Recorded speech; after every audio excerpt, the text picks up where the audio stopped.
사람을 쳐 죽인 자는 반드시 죽일 것이나 나는 사람의 의도로 한 것이 아니라 나 하나님이 사람을 그의 손에 넣은 것이며 내가 그를 내어 한 곳을 정하니 그 사람이 그로 도망할 것이며 사람이 그의 이웃을 고의로 죽였으면 너는 그를 내 제단에서라도 잡아내려 죽일지니라. 자기 아버지나 부모를 치는 자는 반드시 죽일지니라.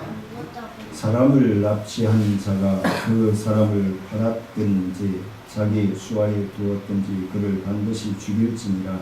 자기의 아버지나 어머니를 저주하는 자는 반드시 죽일지니라.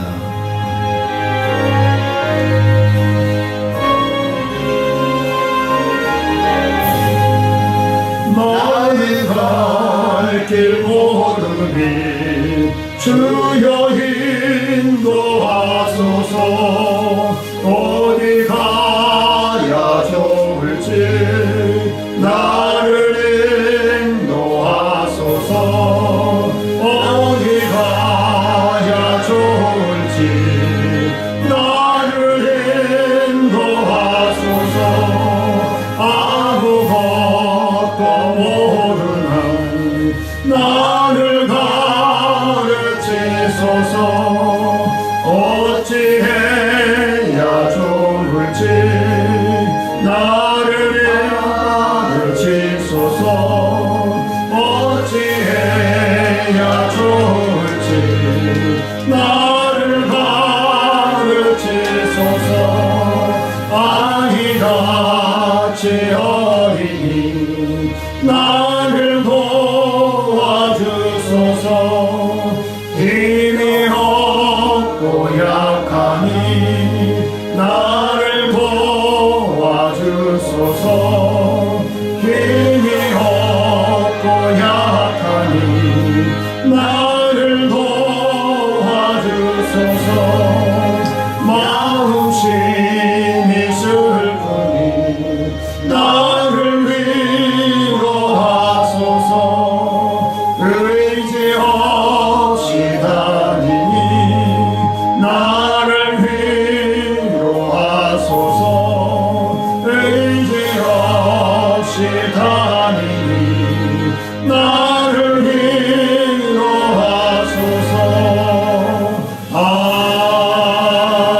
아멘. 은혜 오신 아버지 하나님, 오늘도 좋은 날, 복된 날, 주님의 날 주의 전에 인도하여 주시옵소서. 주님을 찬미하며 주님 앞에 눈물로 간구하며 우리의 마음과 정성을 다하여 드리게 하심을 감사합니다. 이에 아버지 하나님 귀한 말씀으로 우리에게 주실 때에 아멘으로 화답하는 저희들의 심령이 되게 하시고, 그 아멘으로 화답할 때에 삶으로 실천하여 옮길 수 있는 건강을 주시고, 또한 하나님의 자녀로서의 삶을 온전히 살아가기에 부족함이 없도록 물질로 허락하시고 주의 영권으로 동행하시고 인도하여 주셔서 영광받아 주옵소서. 귀한 말씀 갈급하며 사모하며 또한 병상에 있는 심령들을 위해, 나오지 못한 심령들을 위해 동등한 은혜와 역사하심으로 함께 하시기를 원하옵고 예수님의 이름으로 기도드리옵나이다.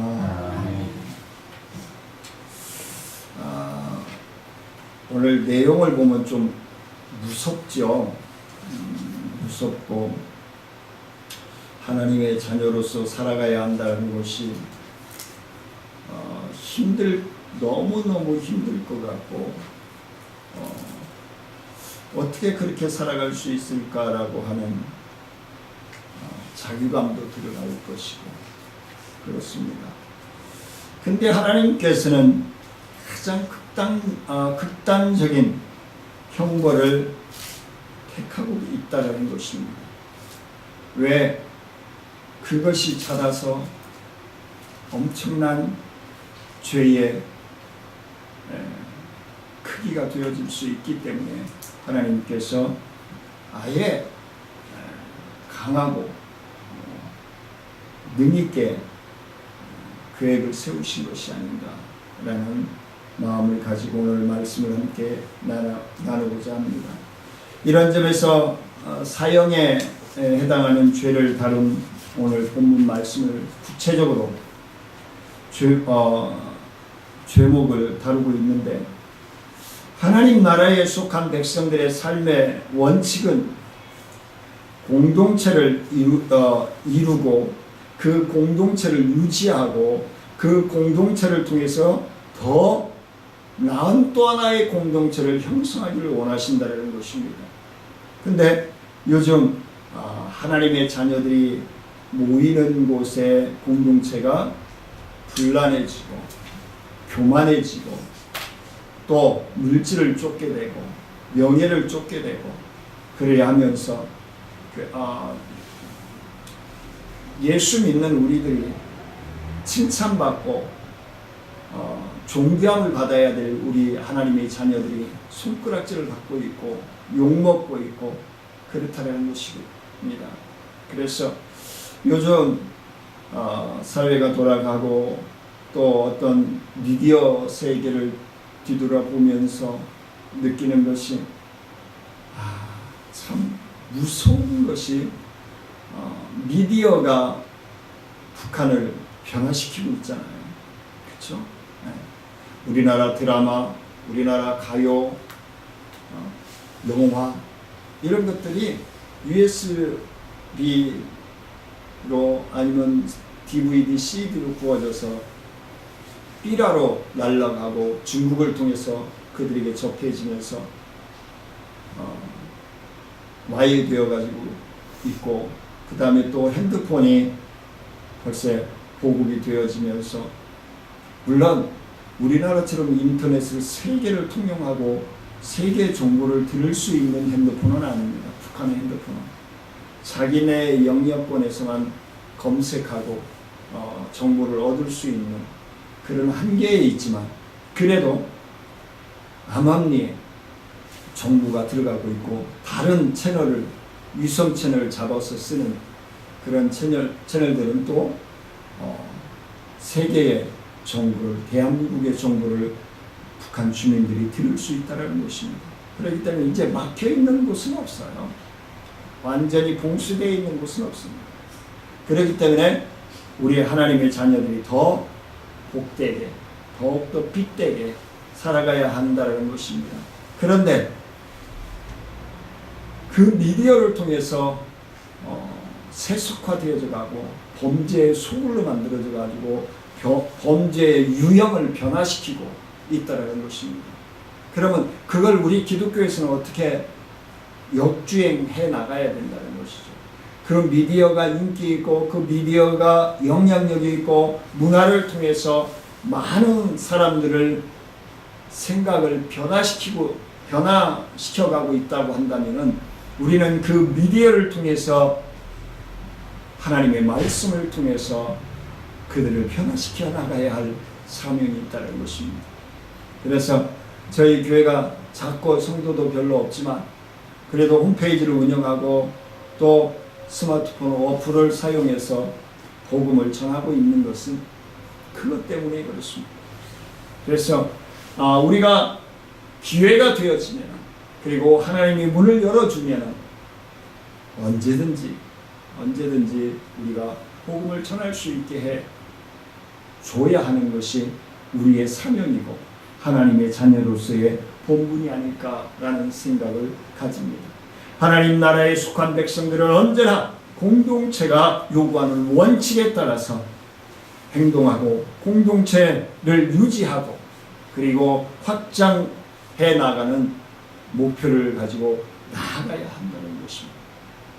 하나님은 질서의 하나님이에요. 오늘 본문에서도 다루고 있죠. 부모를 쳐 죽인 자는 당연히 죽여야 된다고 얘기합니다. 왜? 부모 없이는 자기가 태어날 수 없기 때문에 그런 겁니다. 질서를 파괴하고 질서를 없인 여기는 자는 그 공동체의 일원이 되어질 수 없음을 얘기합니다. 이건 뭘 얘기합니까? 하나님의 자녀들이 모여서 하나님 앞에 예배드리고 하나님 앞에 경배하는 그 자리에 있지 아니한 자는 하나님의 천국 잔치에 참여할 수 없음을 말씀하고 있는 것입니다. 부드러운 것 같고 사랑스러운 것 같지만 엄청난 죄의 대가가 있음을 말씀해 주고 있습니다. 그래서 저는 오늘 본문 말씀을 통해서 하나님의 자녀의 존귀함이라고 하는 제목으로 말씀을 함께 나누고자 합니다. 그 첫 번째는 사람을 죽이는 것은 그 속에 있는 하나님의 형상마저 파괴하는 것이기 때문에 그렇습니다. 내 안에 하나님이 계시다라고 얘기한다면, 내 호흡에 하나님이 함께 호흡하고 계시다라고 한다면 내 속에 살아계시는 하나님을 파괴시키면 안 되잖아요. 파괴시키면 안 되잖아요. 12절 말씀에 오니까 사람을 쳐 죽인 자는 반드시 사형에 처하리라고 말씀하고 있습니다. 하나님께서는 본문에서 사형에 해당하는 4가지의 범죄에 대해서 말씀하고 계십니다. 그 중에서 사람을 쳐 죽이는 범죄를 사형에 해당하는 첫 번째 범죄로 규정하고 있습니다. 이것은 하나님께서 모든 극악한 범죄 중에서도 사람을 죽이는 죄를 가장 극악하고, 왜? 하나님의 형상대로 지으셨잖아요. 응? 하나님의 형상대로 지어주셨잖아요. 그러면 하나님이 주신 우리 모습은, 우리 개개인은, 저도 수술을 했습니다만 우리의 몸은 우리가 관리해야 하는 거예요. 누가 관리해 주지 않아요. 내가 관리해야 되는 거예요. 부부지간에도 내 몸을 부인이 관리해 줄 수 없어요. 내가 또 아내의 몸을 관리해 줄 수 없어요. 하나님이 주신 나는 나 자신이 관리하고 유지해야 하는 거예요. 그게 하나님의 형상을 유지시켜 나가는 거예요. 더욱이 하나님께서 왜 이것을 사형에 해당하는 여러 가지 범죄 중에서 가장 심각한 범죄로 규정하고 있는 것일까요? 그것은 한마디로 사람을 죽이는 것은 단순히 한 사람의 육체를 죽이는 것이 아니라 그 사람 안에 있는 하나님의 형상을 파괴시키는 것이기 때문에 그렇다는 것입니다. 우리가 뭔데 하나님의 형상을 파괴시킵니까? 내가 뭔데 다른 사람의 인격 속에 있는, 성품 속에 있는 하나님의 형상을 파괴할 수 있단 말입니다. 엄청난 범죄인 것입니다. 우리는 그걸 잊고 살고 있습니다. 아무리 사람이 죽이고 싶을 마음이 든다 할지라도 저라고 죽이고 싶도록 미운 사람이 없겠습니까? 진실은요, 드러나게 돼 있어요. 진실만 드러나나요? 수악한 범죄도 드러나게 돼 있어요. 완전 범죄는 없습니다. 그렇기 때문에 우리는 하나님의 자녀로서 진실되게 살아야 돼요. 어디를 가든지 무엇을 하든지 하나님의 형상을, 내 안에 계시는 하나님의 형상을 나 스스로가 파괴할 수 없어요. 그것은 하나님의 주권이에요. 근데 우리는 무심코 내 안에 계시는 하나님의 형상을 파괴시키고 난도질하고 무너뜨리고 있습니다. 병들게 하고 부패되어가고 썩게 만듭니다. 많은 사람들이 합리화시키기 위해서 술을, 왜 성경에 어디 술 먹지 말라고 하는 것이 있느냐? 먹지 말라고 하는 건 없습니다. 근데 그 심령을 썩게 만듭니다. 더럽게 만듭니다. 나는 잠깐 아픔, 외로움, 고통을 참기 위해서 빨고 마시지만 그 빨고 마시는 것을 통해서 무심코 쾌락과 향락을 위해서 흡입하는 마약을 통해서 하나님의 형상이, 내 안에 있는 하나님의 형상이 파괴되어져 가고 있다는 사실을 우리는 잊어서는 안 됩니다. 그래서 우리는 가장 존귀하게 우리의 몸을, 우리의 마음을, 우리의 영적인 삶을 회복시키고 예수 그리스도를 따라가야 하는 하나님의 자녀들이기 때문에 그렇습니다. 그러나 오늘 우리가 살아가는 사회를 뒤돌아보십시오. 제가 자주 말씀을 드리는 거지만 공중파 드라마에서 나오는 기현상들을 보십시오. 우리는 처음에는 그게 드라마니까 봅니다. 영화니까 봅니다. 근데요, 그 드라마로 만들어져서 방영되어지기 시작하면요, 3개월이 안 돼서 실생활이 되어버립니다. 그만큼 무섭습니다. 어디 10년, 18년, 20년 차하고 자기 딸 같은 사람하고 결혼 얘기가 나올 수 있었습니다. 근데 드라마에서 자연스럽게 연예인들이 그렇게 하고 드라마에서 그렇게 하니까 당연시 되어지고 있어요. 요즘 어떤 드라마에 보면 뭐예요? 엄마의 동창하고 결혼을 하려고 하는 간호사가 있죠. 그래 무심코 그게 진행되어져 가고 있어요.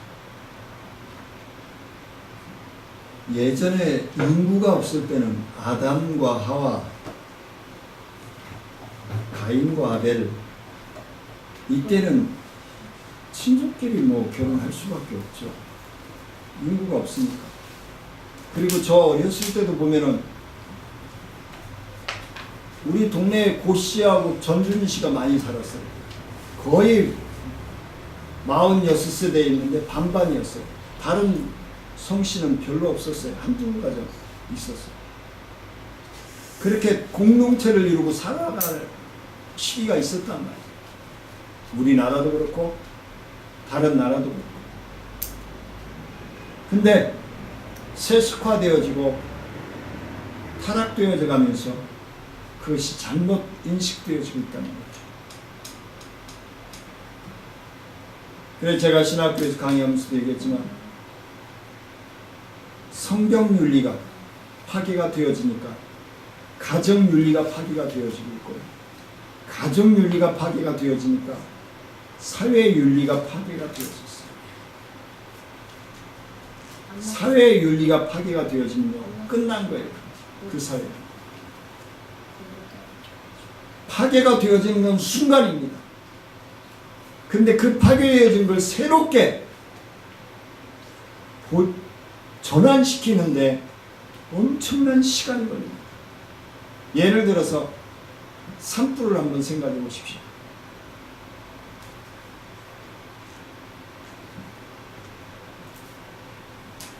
우리 이 청천농공단에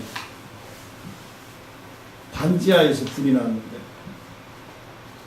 한 라인에 한 층에 2가정씩 해서 5층까지 있는데 반지하까지 3주 전에 반지하에서 불 났는데 그 10개 층이 다 불이 탔습니다. 그래서 청룡교회 얘기해서 방 3개를 빌려서 갈 곳이 없는 분들, 그 10가정 중에는 3가정이 외국인 가정이 있었어요. 몇십 년 동안 20년, 30년 동안 그 집에서 살기 위해서 애쓰고 힘쓰고 땀 흘렸어요. 근데 순간의 실수로 30분 가면서 타버린 거죠. 산불도 마찬가지예요. 몇십 년씩 키워온 그 묘목들이, 나무들이 우리에게 엄청난 에너지를 공급해 주던 그 산들이 담배꽁초 하나에, 아니면 조그마한 풀씨 하나에 순식간에 몇만 평이 타버리죠. 근데 불난 그 산을 한번 회복시키기란 쉽지 않습니다. 20년 이상인 거예요. 이 집도 화재보험에 든 집이 10가정 중에 1가정뿐이 없었습니다. 그럼 그거 어떻게 할 거예요? 그 법적 처리하고 복구시키는데 한 달 이상이 갑니다. 이렇게 우리가 아름답게 그냥 무심코 살아가고 있는 것 같지만, 이런 것들이 누리고 있지만 순간의 실수로 순간에 날려가 버리면 다시 복구하기란 쉽지 않다는 겁니다. 그래서 안전불감증이란 없애야 됩니다. 항상 우리 어렸을 때 꺼진 불도 다시 보고 또 보자, 그거예요. 그러면 그걸 변화시킨다면 우리 하나님의 자녀들은 뭐예요? 하나님의 말씀에 내 삶을 비춰보고 또 보고 또 고칠 것이 없는가? 눈곱이 끼지 않았는가? 얼굴에 뭐가 묻지 않았는가? 하나님의 말씀의 거울에 비춰봐서 다른 사람들에게 흠집이 되어지면 안 되잖아요. 흠이 되어지면 안 되잖아요. 하나님의 영광을 가리우는 삶을 우리가 살면 안 되잖아요. 왜? 그건 내 안에 계시는 하나님의 영상을 파괴하게 될 때에 자연스럽게 그렇게 되어져 갈 수밖에 없다는 것입니다. 그러므로 우리 성도님들은, 우리의 사람들은 하나님의 형상을 지닌 존귀한 존재로서 대할 뿐 아니라 다른 사람들에게도 사람이 하나님의 형상을 지닌 존귀한 존재임을 알려 살인과 같은 무서운 범죄가 일어나지 않도록 예방하는 것도 우리의 사명인 것입니다. 두 번째는 생명의 존중 사상을 회복해야 합니다.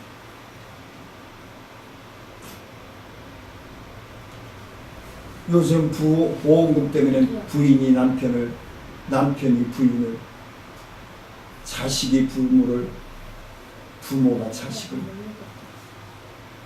조금의 고통을 참기 힘들어서 생명을 우습게 생각하고 그런 사회가 되어져가고 있습니다.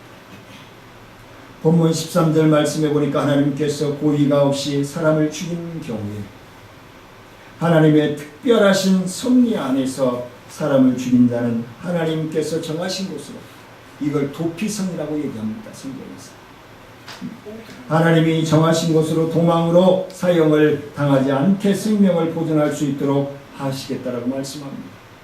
고의가 아니고 방어 차원에서, 방어하다가 실수로 죽였을 경우에는 하나님이 도피처를 만들어 주시겠다라고 얘기합니다.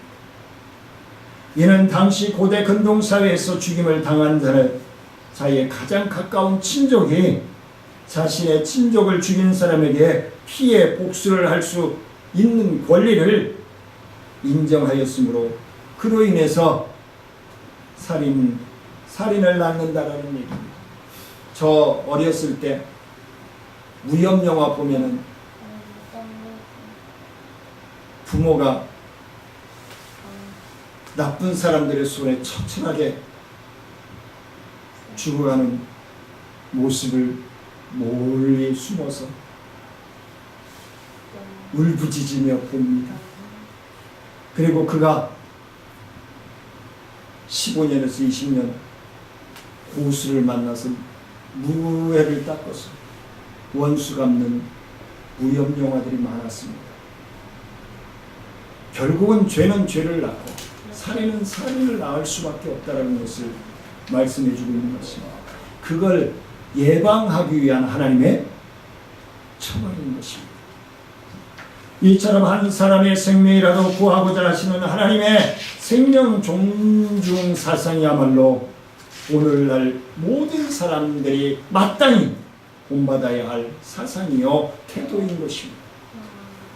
오늘날 우리가 살아가는 이 사회를 보면 인간 사회를 생명을 귀하게 존귀하게 여기는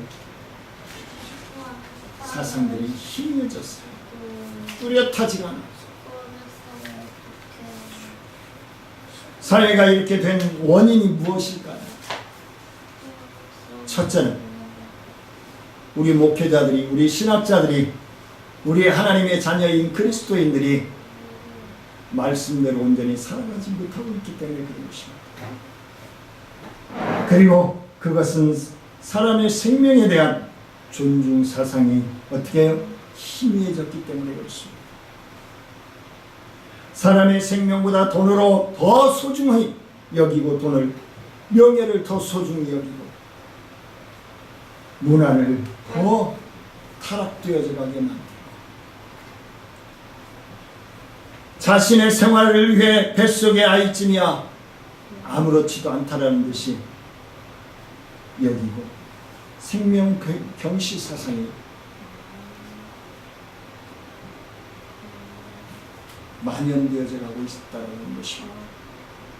오늘날 사회를 갈수록 삭막하고 흉악한 사회로 만들어가고 있다는 것이 우리를 더 슬프게 합니다. 그러므로 우리가 사는 이 사회를 다시 따뜻한 사랑과 인정이 넘치는 평화로운 곳으로 만들기 위해서는 가장 먼저 사람들이 자신의 마음속에 존중하는 사상을 회복해야 한다는 것입니다. 그토록 사람의 생명을 귀하게 여기시고 한 사람이라도 구하려고 애쓰시는 하나님처럼 우리 또한 많은 물질이나 즐겁고 편안한 생활보다는 사람의 생명을 더 소중하게 여겨야 한다는 것입니다. 무엇보다도 하나님을 믿는 성도들이 이러한 생명 존중 사상을 앞장서서 회복하고 실천함으로 이 세상을 변화시키는 원동력이 될 수 있기를 저 자신과 우리 성도인들에게 간절히 소원합니다. 세 번째는 이 세상에서 가장 가치 있는 것은 바로 사람이라는 것입니다. 아까 서론에서도 말씀을 드렸듯이 하나님의 형상으로 만들어졌기 때문에, 그리고 하나님이 가장 존귀하게 여겼기 때문에, 그리고 하나님이 가장 기뻐하셨기 때문에 16절 말씀해 보니까 사형에 해당하는 세 번째 범죄에 관해서 말씀하고 있습니다. 사람을 후린 자는 그 사람을 팔았든지 자신의 수하에 두었든지 반드시 죽이라고 말씀합니다.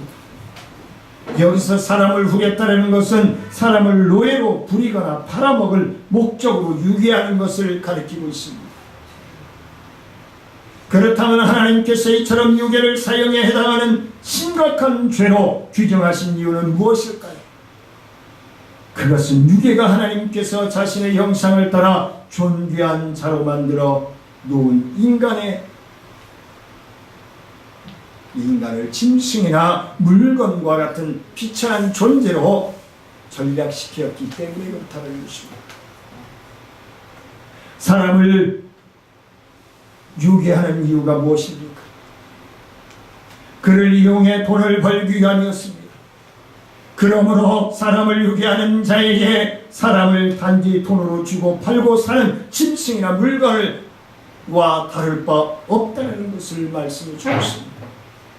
결국 사람을 유괴하는 행위는 인간을 존중한 존재로 창조하신 하나님의 의지를 짓밟는 사상이고 모독하는 행위임을 말씀해 주고 있는 것입니다.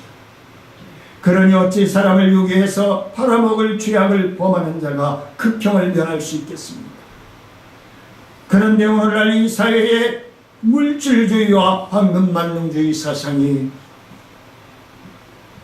팽배하면서 사람을 유괴하고 매매하고 일들이 도처에 수없이 자행되어지고 있습니다. 내가 성공하기 위해서는 한 사람쯤 사람 사서 죽이는 것을 우습게 여깁니다. 생명 존중 사상이 희미해졌습니다. 세상에서 가장 가치 있는 것은 사람인 것입니다. 인간인 것입니다. 하나님의 형상대로 지음받은 사랑하는 성도님들과 저인 것입니다. 그러기에 어린아이를 유괴해서 몸값을 받으려는 유괴범들과 여자를 납치해서 율락가에 팔아넘기고 그리고 장애가 있는 남성들을 유괴해다가 섬에 가두고 중노동을 시키고 이런 못된 짓들을 자행하는 사람들이 있습니다. 이러한 자들은 스스로 인간이기를 포기한 자들로서 사회적 형벌을 뿐 아니라 하나님으로부터 영원한 멸망의 심판을 면치 못할 것입니다. 우리 성도들이야말로 하나님께서 창조하신 피조 세계에서 가장 가치 있고 존귀한 존재임을 확신하시길 원합니다. 우리에게 아무리 비천한 자라 할지라도 그 무엇으로 또 바꿀 수 없는 존귀함의 주인공이 바로 성도님들이고 저인 것입니다. 그러므로 우리가 모든 사람을 대할 때에 이 세상에서 가장 가치 있는 존재로 대해 주어야 합니다. 장애가 있든 노령의 어린아이든 그럴 때 자신도 가장 가치 있는 존귀한 자가 될 수 있습니다. 마가복음에 이런 말씀이 있습니다. 대접받고 싶은 그대로 내가 대접받고 싶은 그대로 성경은 먼저 대접하라고 얘기합니다. 내가 사랑받고 싶다면 먼저 그대로 사랑해야 한다고 얘기합니다. 내가 존귀함을 받고 싶다면 먼저 존귀함으로 여겨주라는 것입니다. 근데 이 세상은 그렇지가 못합니다. 나는 존귀하게 여기지 아니하고 존귀함을 받으려고 합니다. 나는 사랑하지 아니하고 사랑을 받으려고 합니다. 이러한 세상을 변화시킬 수 있는 심령들은 바로 하나님의 자녀들인 우리들인 것입니다. 마지막으로 네 번째는 성도는 부모님의 은혜를 기억하고 보답해야 한다는 것입니다. 17절 말씀해 보니까 사형에 해당하는 네 번째 죄에 대해서 말씀하고 있습니다. 아비와 어미를 저주하는 것은 15절의 말씀과 같이 부모를 때리는 자는 죽이라고 말씀하고 있습니다. 하나님께서 본절에서 또다시 부모를 저주한 자를 죽이라고 명심하라고 말씀하고 있습니다. 이 죄가 얼마나 심각한 죄인지를 잘 보여주고 있는 것입니다. 특별히 본문은 말로서 부모에게 짓는 죄가 직접 때리는 것과 조금도 다르지 않는 심각한 죄임을 말씀해 주고 있습니다. 우리 허영채 집사님을 제가 처음 뵀을 때 감동받았던 것이 바로 이 부분입니다. 본인도 아파서 약을 먹으면서 반신불수가 되어 누워있는 어머니를 욕창도 생기지 않고 깨끗하고 깔끔하게 남자의 손으로 어머니를 간호하고 있는 모습에 우리 복지팀장하고 저는 감동을 받았습니다.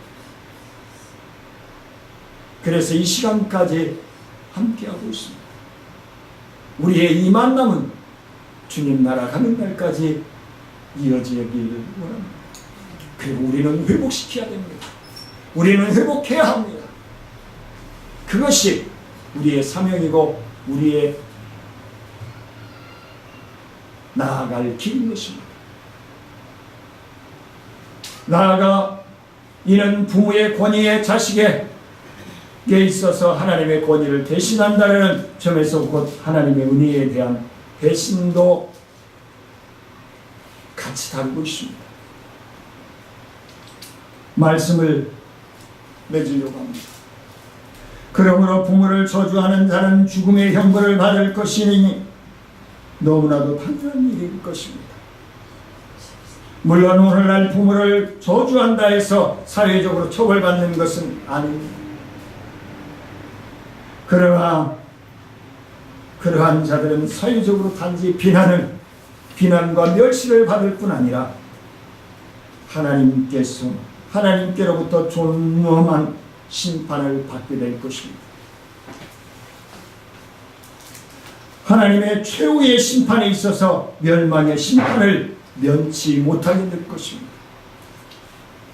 그러므로 우리는 하나님을 섬기는 자로서 항상 부모의 은혜를 기억하며 보답하려고 애쓰고 힘쓰는 저와 여러분들이 될 수 있기를 원합니다. 왜? 부정적으로 변화시키면 뭐 어떡할 거예요? 나한테 유익이 없어요. 근데 긍정적으로 변화를 시키고 긍정적으로 모든 것을 바라보니까 이쁘게 보이잖아요. 감사하게 보이잖아요. 멋있게 보이잖아요. 우리 그렇게 살아가잖아요. 나를 죽이도록 욕하고 나를 못된 놈으로 만든 그런 사람들도 굴복시키고 나와서 우리 앞에 엎드리게 만들자고요. 그게 우리가 살아가야 될 방법인 거예요. 그게 하나님의 자녀들이 살아가야 될 방법인 거예요. 이제 이런 세상을 바꿀 사람은 바로 저와 우리의 하나님의 자녀들인 성도들인 것입니다. 성도들이 대하는 모든 사람에 대해 다른 것과 바꿀 수 없는 가치 있는 존재로 여기고 정성을 다해 부모님을 섬김으로 우리가 사는 세상을 더욱 아름답고 살맛나는 세상으로 만드는 저와 여러분들이 될 수 있기를 주의 이름으로 축원을 드립니다. 은혜로우신 아버지 하나님 감사합니다. 참으로 부족하고 연약합니다. 주님 붙들어 주시고 인도하셔서 하나님 영광받아 주옵소서. 우리의 부족함을 채워주시고 우리의 나약함을 강하고 담대함으로 붙들어 주시는 아버지 하나님, 하나님의 자녀답게 살게 하시고 하나님의 존귀한 생명체로 살아갈 수 있도록 인도하여 주옵소서. 감사를 드리며 예수님의 이름으로 기도드리옵나이다. 지금은 우리 주 예수 그리스도의 은혜와 하나님의 크신 사랑과 복된 믿음의 역사가 존귀한 자녀로서 앞으로 살아가기를 원하는 사랑하는 성도들과 믿음의 가정 위에 하나님의 역사하심과 능력의 믿음 위에 이제부터 영원토록 함께할지어다.